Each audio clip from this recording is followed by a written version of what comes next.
কাসেম নানতুবি সাহেবকে আল্লাহর নবী স্বপ্নে দেখাইছেন যে এই রুমটা দেখাইয়া দিলাম লাঠি দিয়ে দাগ দিয়া, এইখানে একটা মাদ্রাসা করো। উনি সকালবেলা গিয়ে দেখেছেন রসুল্লাহ লাঠির দাগ, যে কয় জায়গায় রসুল্লাহ থামছেন সেই কয়টা দরজা হয়েছে, 9 জায়গায় রসুল্লাহ থামছেন 9টা দরজা তারা বানাইছে। তাহলে তোমরাই দেখলা রসুল্লাহর লাঠির দাগ দেখলা, তোমরাই বলেছো রসুল্লাহ এখানে এসছেন, সেই জন্য তোমরা 9 দ্বারা একটা বিল্ডিং বানাইলা। তোমরাই বলো কোন ছাত্রের যদি বুখারী বুঝে না আসে, হাদিস বুঝে না আসে, ওই রুমটার মধ্যে বসলে জেহেন খুলে যায়, হাদিস বুঝে আসে। তোমরাই বলতেছো, আর তোমরাই বলতেছো রসুল্লাহ হাজির নাজির, এ কথা বললে মুশরিক হয়ে যাবে। তাহলে সারা বাংলাদেশে আমি যেখানে যেখানে গিয়েছি, বাংলাদেশের এমন কোন উপজেলা নাই, এমন কোন গ্রামগঞ্জ নাই যেখানে আমি সফর করি নাই। প্রত্যেকটা গ্রামগঞ্জ উপজেলায় জনগণের মধ্যে বেশিরভাগ, শতকরা কমপক্ষে 70% জনগণ আমার রসুলের গোলাম। বাকি 30% জনগণ তারা বিভিন্ন নামে মাদ্রাসা করে, পার্টি করে তারা ডিস্টার্ব করতেছে।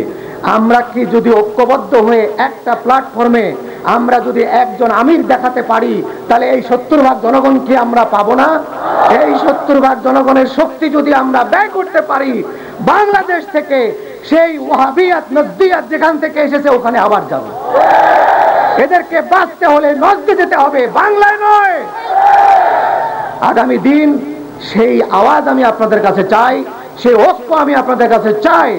দুঃখের সঙ্গে বেদনা ভরা ক্লান্ত হৃদয়ে বলতে হচ্ছে, আজকে 5টি বছর ধরে কেউ বাংলাদেশ টেলিভিশনে আমি 1988 সাল থেকে কথা বলা শুরু করেছি। দেখি সুন্নিয়াতের কথা বললে অন্যান্যরা খেপে যায়, আমাকে কর্নার করে দেয়, তবুও সুন্নিয়াতের কথা বলেছি। সুন্নিয়াতের কথা বলার জন্য দীর্ঘ 5 বছর ধর্মজীবন অনুষ্ঠান চালিয়েছি। 5 বছর পর গায়রে সুন্নিয়াত বা এন্টি সুন্নিয়াত তারা ক্ষমতায় চলে গেছে, ওরা আমাকে কান ধরে বের করে দিয়েছে। ঠিক আছে, আলহামদুলিল্লাহ। এরপরে চ্যানেল আই যখন শুরু হলো, চ্যানেল আইয়ের মালিক পক্ষ দোয়া করবেন, তারা যদিও ধর্মীয় ব্যক্তিত্ব নয়, কিন্তু আমার নবীর প্রেমটা তারা ভালো বোঝে।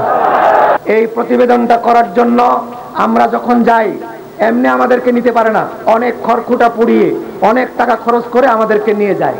কিন্তু চিটাগঙ্গের এ যাবত যে কোনো সুন্নি সম্মেলন, মিছিল, মাহফিলের জন্য টেলিফোন করলেই উনি চলে আসে। কেন? এটা হচ্ছে বেলাদিল আউলিয়া, এটা হচ্ছে গোটা বাংলার মধ্যে সর্বপ্রথম আল্লাহর ওলির শুভাগমন পদার্পণের শহর। এখান থেকে আল্লাহর ওলি সাহাবী হযরতে আবুল ওয়াক্কাস রাদিয়াল্লাহু তাআলা আনহু, তিনি সর্বপ্রথম বাদশা নাজ্জাশীর দেওয়া জাহাজে করে 4 জন সাহাবীকে সাথে নিয়ে এই চিটাগঙ্গে আসেন। এখান থেকে তিনি চীনের ওয়ানটাং মসজিদে গিয়ে আল্লাহর দ্বীন প্রচার করে, সেখানে তার মাজার শরীফ, চীনের সবচেয়ে বড় মাজার হচ্ছে সেখানে, চীনের লোকেরা, মুসলমানরা সেখানে যায়। তার সাহাবী, তার সঙ্গী এবং তার কাছে মুসলমান হয়েছেন মালাবারের রাজা পেরুমল। মুসলমান হয়ে আল্লাহর নবীকে দেখার জন্য এখান থেকে জাহাজে রওনা করেছিলেন। এই হিন্দুস্তান থেকে আদা আর একটা তলোয়ার নিয়ে রওনা করেছিলেন। যে আদা তরকারিতে খাই, রাসূলুল্লাহ দরবারে গিয়ে হাজির হয়েছেন। রাসূলুল্লাহ সাল্লাল্লাহু আলাইহি সাল্লাম আদা খেয়েছেন, সকল সাহাবায়ে কেরামকে আদা বন্টন করে দিয়েছেন, খাও। ভারত থেকে এটা কি জিনিস দেখো, এটা আমাদের দেশে নাই, খেলে ভালো লাগে, মুখটা ভালো লাগে, গলাটা ভালো লাগে। পেরুমল হুজুরকে যেই তলোয়ার উপহার দিয়েছিলেন, আর একটা ঝিনুকের সমুদ্র তলদেশ থেকে ঝিনুক সংগ্রহ করে ঝিনুকের সন্দুক বানাইয়া নবীজিকে দিয়েছিলেন, হুজুর আপনার কোনো মূল্যবান জিনিস এই সন্দুকে রাখবেন। সেই সন্দুক আর সেই তলোয়ার জেদ্দা ইন্টারন্যাশনাল মিউজিয়ামের মধ্যে এখনো আছে। আমি 300 রিয়াল টিকিট করে জেদ্দা ইন্টারন্যাশনাল মিউজিয়ামের ভিতরে ঢুকে সেই তলোয়ার এবং সেই সন্দুকের ছবি তুলে এনেছি। সেখানে গিয়ে আমি 4th হিজরিতে সাহাবায়ে কেরামের হাতের লেখা কোরআন শরীফ পেয়েছি। মক্কার মানুষ জানে না, 60 বছর বয়সের একজন ড্রাইভার, সে সুন্নি, হাশেমি বংশের, দাঁড়িয়ে আছে। তাকে যখন আমি বললাম যে ভাই তুমি আমাকে আব্দুল্লাহ ইবনে ওমর রাদিয়াল্লাহু তাআলা আনহুর মাজার শরীফে নিয়ে যাও, তো বলে আমি তো জানি না ওনার মাজার কথা, বলে আমার সাথে আসো, শাহরে সোহাদায় চলো। শাহরে সোহাদার এক গল্লি দিয়ে ঢুকে বললাম দেখো পাহাড়ের উপরে মাজার দেখা যায়।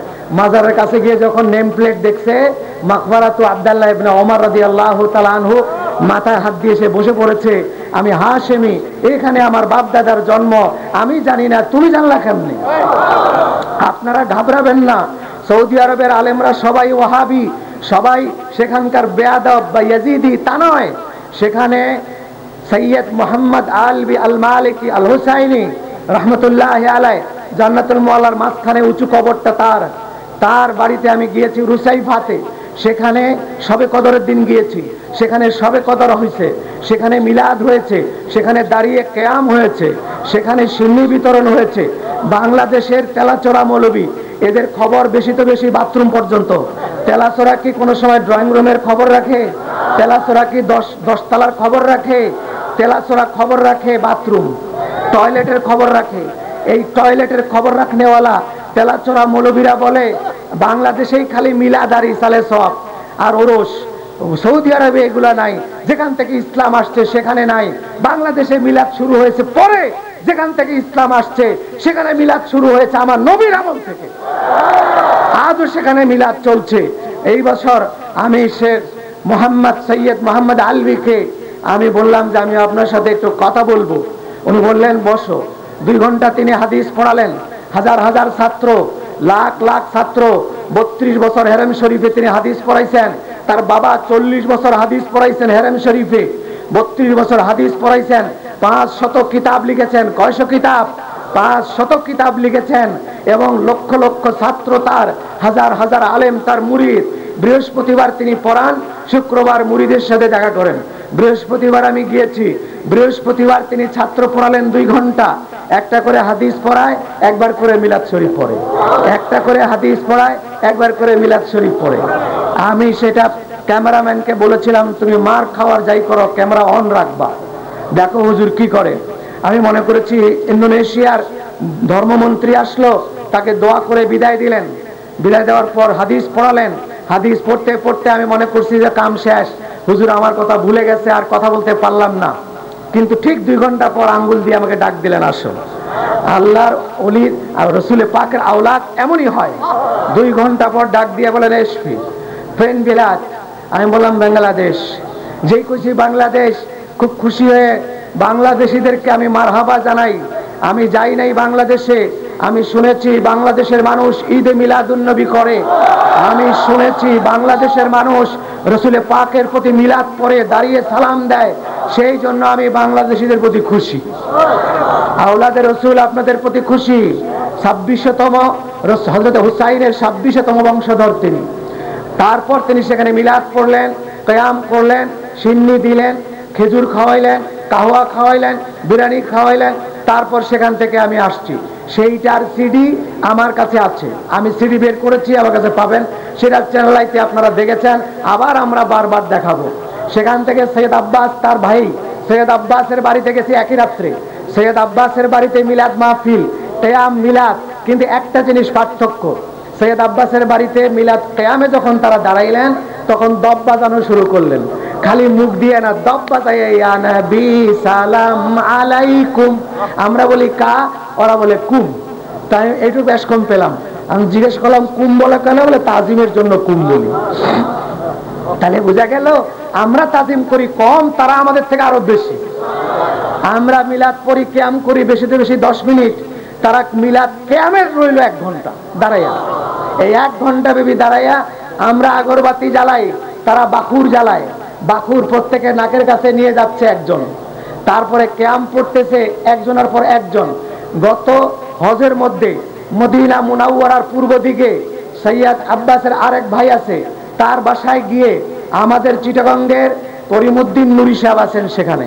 করিমউদ্দিন নুরি সাহেবের সঙ্গে আমি গিয়ে সেই মিলাদ মাহফিলে শরীক হয়েছি। মসজিদে নববীর মুয়াজ্জিন ডক্টর উসাম বুখারী, জামিয়া মদিনার প্রফেসর, ইমামও প্রফেসর, মুয়াজ্জিনও প্রফেসর। আমাদের দেশে ইমাম সাহেব বড় আলেম, মুয়াজ্জিন ছোট্ট আলেম, কিন্তু ওই দেশে তা না। ইমাম যত বড়, মুয়াজ্জিনও তত বড়। মুয়াজ্জিন সাহেব উসাম বুখারী সে নিজে মিলাদ পড়লেন, দাঁড়াইয়া নিজে কিয়াম করলেন। তালা আল বাদ্রু আলাইনা পড়লেন, পড়ে কিয়াম করলেন। আমি দেখে আসলাম। সুতরাং কেউ যদি বাংলাদেশে এরকম কথা বলে তাকে আপনারা চ্যালেঞ্জ করবেন। আমি সে চ্যালেঞ্জটা নিলাম। যদি সৌদি আরবে মদিনা এবং মক্কায়, সৌদি আরবের অন্য জায়গায় তো দূরের কথা, মক্কা শরীফ এবং মদিনা শরীফে সৌদিদের মক্কি এবং মাদানির বাড়িতে হাজার হাজার মানুষের সমাবেশে হাজার হাজার সৌদিদের পুলিশ আর্মি পাহারা দিচ্ছে, এমন অবস্থায় যদি আমি মিলাদ আর কিয়াম দেখাতে না পারি, যাওয়া আসার খরচ আমার, উল্টা 2 লাখ টাকা পুরস্কার দেব। যদি আমি দেখাতে পারি তাহলে অনুরোধ রইল সেখান থেকে ফিরে এসে চ্যানেল আইতে একটা ইন্টারভিউ দেবা। আমি টাকা চাবো না, যাওয়া আসার খরচটা খালি আমাকে দেবা। চ্যানেল আইতে খালি বলবা মক্কা শরীফ মদিনা শরীফ গিয়ে মিলাদ শরীফ দেখে আসলাম, আর কিছু চাই না, এটাই যথেষ্ট। হাজেরিন, আজকে সে কথাটাই বলতে চাই যে দেখুন, এরা মাদ্রাসা করে, এদের ভিতরে শত শত বেদাত। যদি বেদাত কোন নতুন কাজের আবিষ্কারকে বেদাত বলা হয়, তাহলে কোরআন শরীফ 1 নম্বর বেদাত। কোরআন শরীফের জের জবর নোক্তা রাসূলুল্লাহ দেখেন নাই, এটা দেওয়া হয়েছে হাজ্জাজ ইবনে ইউসুফের সময়। 2 নম্বর বেদাত, বুখারী মুসলিম সিয়াসাতটা সব বেদাত। রাসূলুল্লাহ এবং সাহাবী কেউ বুখারী সিয়াসাতটা দেখেন নাই, সেই সময় ছিল না। তাহলে তোমরা বুখারী পড়াও, বুখারী খতম দাও, এইটা একটা বেদাত। মাদ্রাসা আরেকটা বেদাত। কোন সাহাবী মাদ্রাসা দেখে নাই, ইমাম বুখারী মাদ্রাসা পড়েন নাই, ওস্তাদের বাড়ি গিয়ে পড়ছেন, ওস্তাদের বাড়ি বাড়ি মাদ্রাসা ছিল। মাদ্রাসা একটা বেদাত। মাদ্রাসায় ক্লাস 1 2 3 4 5 6 থেকে কামিল এবং মিশকাত, এই যে তোমরা ক্লাস করো, নাহবে মির, শারহে বেকায়া, তারপরে আপনার জালালাইন, মিশকাত, দাওরা, এইটা আরেকটা বেদাত। মাদ্রাসা কোন সাহাবীরা কোন সময় ক্লাস দেখেছেন? কোন ক্লাস ছিল না, এইটা একটা বেদাত। মাদ্রাসা বোর্ড একটা বেদাত।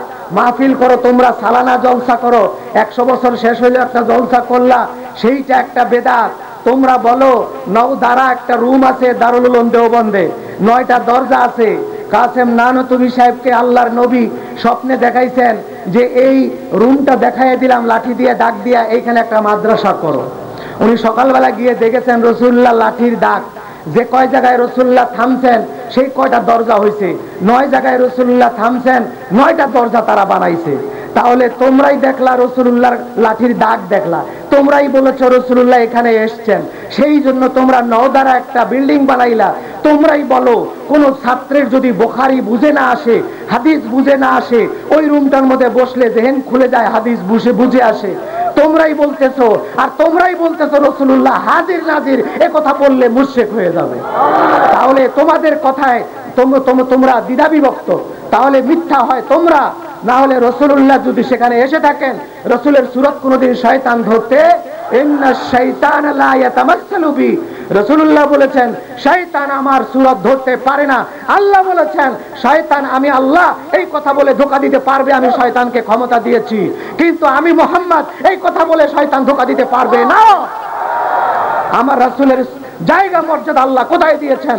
আল্লাহ, শয়তান যদি বলে আমি আল্লাহ বলছি, এইটা অনুমতি আল্লাহ দিয়েছেন, যা আমি আল্লাহ বলছি এই কথা বলে মানুষকে ধোঁকা দিতে পারবি, কিন্তু আমি মুহাম্মদ বলছি এই কথা বলে ধোঁকা দেওয়ার ক্ষমতা তোমাকে দিলাম না।